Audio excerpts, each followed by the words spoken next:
तो dear friends, अब हम आपको समझाएंगे वास्तविक संख्याएं। तो वास्तविक संख्याएं कौन है ये हम बताएंगे। वास्तविक संख्याओं में आपकी हेडिंग है वास्तविक संख्याएं।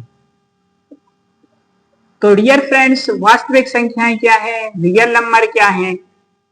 वे संख्याएं जिनमें न केवल परमेय संख्याओं को शामिल करते हैं बल्कि अपरमेय संख्याओं को भी शामिल करते हैं, रियल नंबर।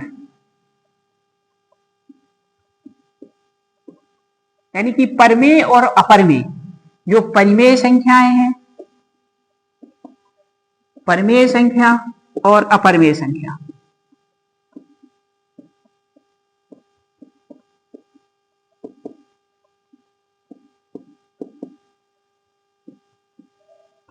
दोनों को मिलाकर हम कहते हैं वास्तविक संख्याएं। और परमेय और हम अपरमेय संख्याएं पढ़ चुके हैं, अभी हमने पढ़ा। वे संख्याएं जो p अपॉन क्यू के फॉर्म में लिखी जाए वो परमेय संख्याएं हैं, और जो p वाई क्यू के रूप में ना लिखी जाए वो अपरमेय संख्याएं हैं।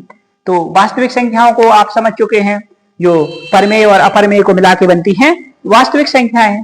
फिर है संख्या रेखा, यानी कि रेखा चित्र पर संख्याओं को कैसे दर्शाते हैं। अगली हेडिंग है रेखा चित्र पर संख्याओं को कैसे समझाते हैं, दर्शाते हैं। संख्या रेखा। तो डियर फ्रेंड्स, यानी कि दोस्त मेरे, कि संख्या रेखा पर संख्याओं को कैसे दर्शाते हैं। संख्या रेखा पर दर्शाना हेडिंग है अपनी। कौन सी है संख्या रेखा? हमने देखो एक लाइन खींची, ग्राफ लाइन।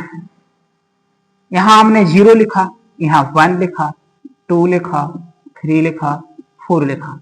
ये इनफाइनाइट तक है डियर फ्रेंड्स, और यहां लिख दिया हमने इनफाइनाइट, ठीक है, डॉट कर दिया। यहां से -1, -2, -3, -4, इस तरह को हमने लिख दिया माइनस इनफाइनाइट, ठीक है। डियर फ्रेंड्स, आप समझ सकते हैं ये है नंबर रेखा, यानी कि संख्या रेखा। संख्या रेखा पर हम संख्याओं को कैसे दर्शाते हैं? जैसे हमने 1 को दर्शाया तो +1j हो गया। अगर हमने 1 को दर्शाया तो +1j हो गया। हमने कहा कि -4 डिग्री सेल्सियस है तो -4 को हमने यहां दर्शा दिया, -4 को j दर्शा दिया। लेकिन बात यहां तक सीमित नहीं है डियर फ्रेंड्स, ये तो है सिंपल नंबर। लेकिन कहें कि परमेय संख्याओं को कैसे दर्शाएं और अपरमेय संख्याओं को कैसे दर्शाएं, तो उसको हम बताते हैं। सबसे पहले हम आपको बताते हैं परमेय संख्याओं को कैसे दर्शाएं। परमेय संख्याएं यानी कि जो हो कैसी, जैसे 3/2 हमने एक एग्जांपल दिया था, जैसे 11/5 दे रहे। 3/2 मतलब 1/5, और ये 11/5 बराबर हो गया है 2/5। 2 पंचे 10 और कई को 2 मतलब 5 दूनी 10 और 5 दूनी 10 यानी कि 2.2। इनको कैसे दर्शाते हैं? देखो 1/5, तो ये है 1 हो गया पूरा, इसके बीच में है 5.5, तो ये मतलब के हो गया 1.5। और कहां दर्शा दिया हमने? यहां। इसी तरह 2.2, तो यहां से जब हमने कहा था कि 10 लाइनें होती हैं तो 2 लाइनें गिन ली और 2.2। चलो, हमने परमेय संख्याओं को भी देख लिया कि कैसे दर्शाते हैं। एक बार और समझा देते हैं। जब हमने डिवाइड किया तो 1.5 आया दोस्त, और इसे डिवाइड किया तो 2.2 आया, यानी कि 5 दूनी 10, 1 बचा, दशमलव लिया, 10 किया, 5 दूनी 10, तो 2.2 परमेय संख्याओं को दर्शा दिया। अब आगे आया है एक अच्छा सा चीज, क्या है? अपरमेय संख्याओं को कैसे दर्शाएं। जैसे इसको कैसे दर्शाएं? 22/7 को कैसे दर्शाएं, हाँ, और √2 को कैसे दर्शाएं। ये पाई का मान है और ये है, इनको कैसे दर्शाएं। तो डियर फ्रेंड्स, देखते हैं कि इनको कैसे दर्शाते हैं। इन्हीं को दर्शाने की सबसे अच्छी बात है कि यही थोड़ा आपके पेपर में आने लायक है। देखो, इन सब की परिभाषाएं आपके पेपर में नहीं आएंगी डियर फ्रेंड्स, केवल ये चीजें पूछी जाएंगी। परमेय संख्याएं कौन कौन सी हैं उन्हें छांटो, अपरमेय संख्याएं कौन सी हैं उनके एग्जाम्पल लो। यही चीजें आपके एक्सरसाइज में है, इसलिए आपको ये चीजें समझना जरूरी है। वास्तविक संख्याएं कौन सी है, एग्जाम्पल लो, और कई को अब वहां के जो वास्तविक संख्याएं, इसके अलावा रियल नंबर कौन से हैं, नेचुरल नंबर है, इनकी एग्जाम्पल पूछ सकते हैं आपसे, परिभाषाएं नहीं पूछ सकते मैथ में, ठीक। हाँ, अब है बारी क्या, अपरिमेय संख्याओं को कैसे दर्शाना है। अब बात आती है अपरिमेय संख्याओं की।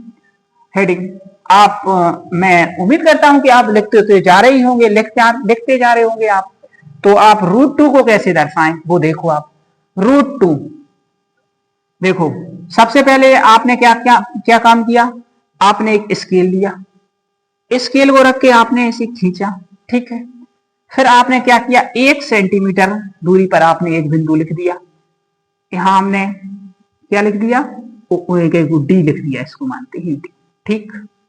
फिर आपने क्या काम किया, 1 सेंटीमीटर की दूरी पर यहां आपने 1 सेंटीमीटर दूरी नाप ली यहां, और यहां रखा कंपास और ऐसे कट किया। देखो आप प्रकार से यानी कि कंपास से ऐसे कट करें, ठीक है, ऐसे कर दें आप।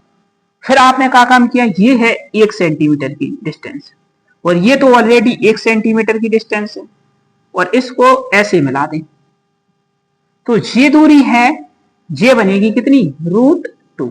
और ये दूरी यानी कि यहां हम एक नंबर लिख लेते हैं ई, और यहां एक नंबर लिखते हैं जहां ये काट रहा है एल, ठीक है।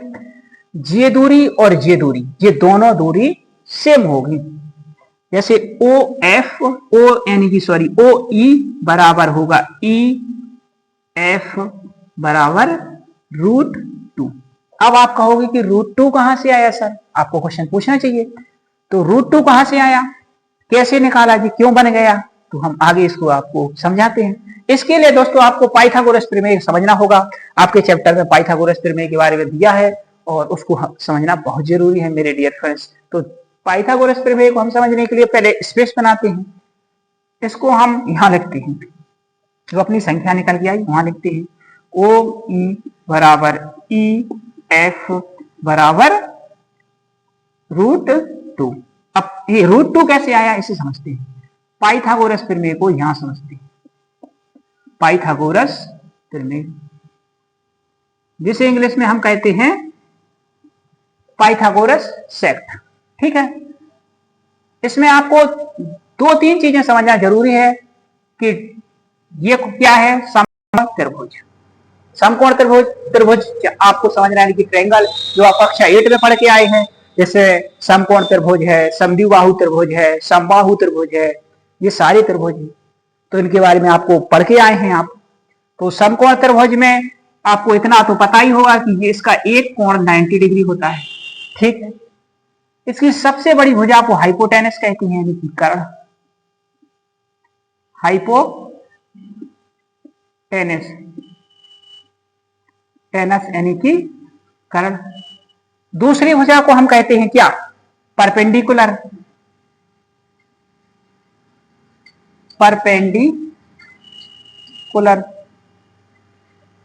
यानी कि लंब।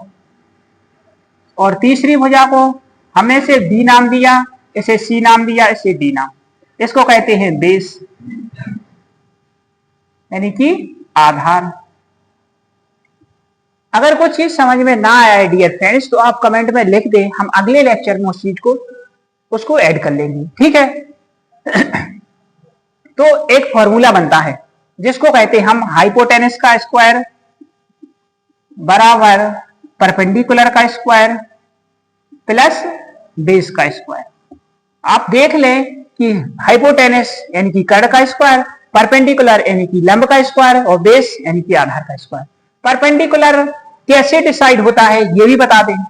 ये है इसके शेष, यानी कि रिमेन बचे हुए 2 कोण, यानी कि त्रिभुज को आप जानते हैं कि त्रिभुज के तीनों कोणों का यानी कि तीनों एंगल्स का जो सम है वो 180 डिग्री होता है, तो 90 डिग्री तो हो गया। अब इनमें से कोई एक कोण एंगल हम जिसको लेंगे उसके सामने की भुजा होगी परपेंडिकुलर।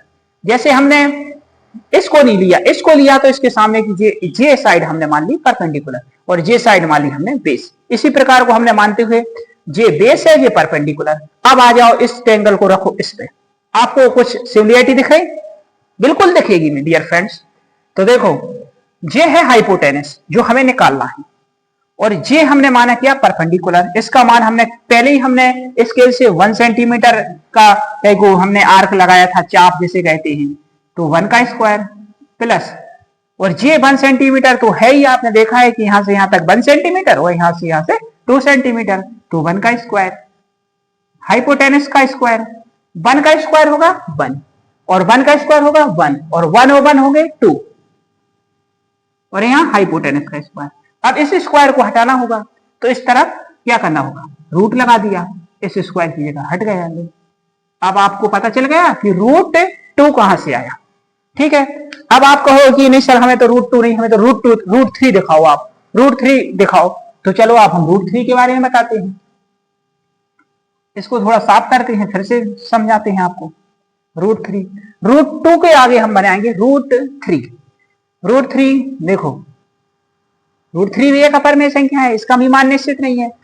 जब हमने रूट 2 का मान निकाला, तो अब हमने कंपास को रखा, यानी कि डी स्केल को रखा यहां, और एक 90 डिग्री पर एक लाइन खींची यहां से ऐसे, सॉरी थोड़ा तिरछी आ गई है, ऐसे डी स्केल को रखा और 90 डिग्री पर एक स्केल ऐसा लगाया, ऐसा। ठीक है, अब हमने क्या काम किया इसको मिलाया है, अब हमने इसको, और ये जो आर्क आया था ये आया ऐसा, ऐसा आया आर्क। ठीक है, तो ये दूरी तो है रूट 2, कौन सी दूरी, ये थोड़े हम क्लियर क्रिस्टल लिखते हैं, यहां है 2 और ये दूरी है 3।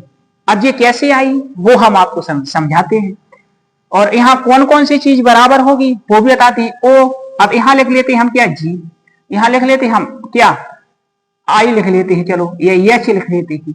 तो ओ जी का जो मान है, ओ जी का मान बराबर होगा जी एच के बराबर, और कितना होगा दोस्तों, रूट 3। अब ये आया कहां से है, ये हम आपको पाइथागोरस प्रमेय से समझाते हैं।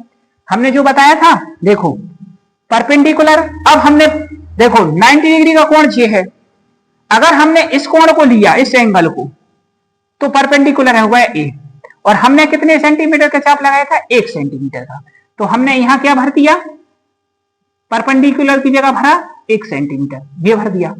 ठीक है, फिर अब ये दूरी देखो, ये हमने मान लिया बेस, तो बेस की जगह क्या रख दिया, रूट 2। ठीक है, यहां स्क्वायर है, रूट 2 भर दिया, थोड़ा अच्छे से लिख देते हैं आपको समझ में ना आए तो, रूट 2।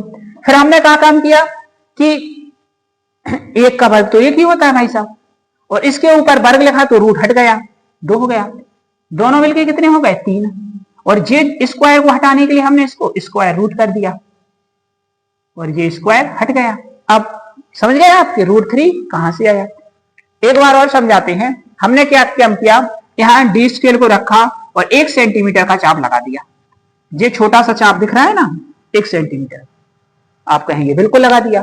फिर हमने क्या काम किया कि यहां रखा स्केल और उसी चाप पर ऐसे एक लाइन खींच दी, आप डी स्केल सॉरी कंपास से ऐसे एक लाइन खींच दी। अब ये कोण बन गया 90 डिग्री का। ठीक है, इसको हमने ऐसे मिला दिया।